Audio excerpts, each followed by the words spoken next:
دیکھیں جو international politics ہے یا انٹرنیشنل سینیریو اس وقت بلڈ ہو رہا ہے، میں نے کچھ پچھلے پروگرام میں بھی 2-3 پروگرام میں عرض کیا کہ افغانستان جو ہے وہ بڑی سگنیفیکنٹ اس وقت پوزیشن میں ہے، وہاں سے کچھ منرلز جو ہے وہ دریافت ہوئے ہیں۔ اس کے بعد سے ایک بلاک ڈیولپ ہوا ہے ایران، چائنا، رشیا، پاکستان اور کچھ حد تک ترکی۔ اب یہ جو بلاک ہے یہ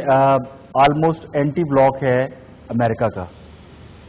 یہ میں آپ کو اس لیے بیک گراؤنڈ بتا رہا ہوں کہ جو اس وقت آئی اے ای کی رپورٹ آئی ہے وہ اس کے پیچھے ان کا 10 سال کا ایک انویسٹیگیشن ہے۔ گزشتہ ایک دہائی سے آئی اے اس پہ کام کر رہی ہے کہ ایران کے پاس جو ہے وہ جوہری پروگرام ہے اور اس پہ وہ کام کر رہے ہیں، لیکن ایران اس کے برعکس یہ کہتا ہے کہ وہ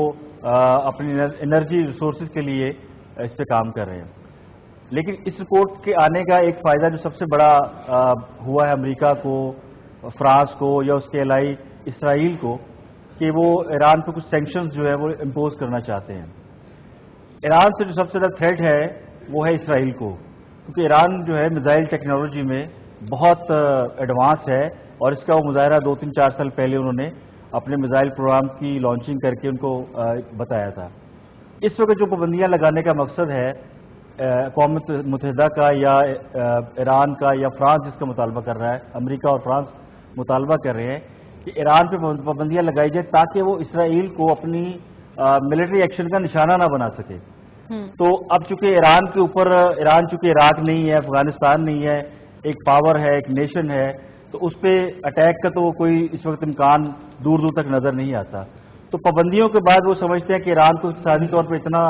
گریب کر لیا جائے کہ وہ اسرائیل کے اوپر کوئی جارحیت نہ کر سکے۔ تو بیک گراؤنڈ اس کا یہ ہے کہ چونکہ دو پیرلل چل رہی چیزیں، ایک تو ایران کا روس، چائنا اور اس پاکستان کے ساتھ ایک بلاک کا تشکیل دینا ہے، اور دوسرا اسرائیل کو محفوظ کرنا ہے۔ تو اس وقت ان حالات میں رپورٹ کا جاری ہونا اور یہ جواز فراہم کرنا کہ ایران پہ پابندیاں لگا دی جائیں، میرا خیال ہے خاصا خطرناک ہے۔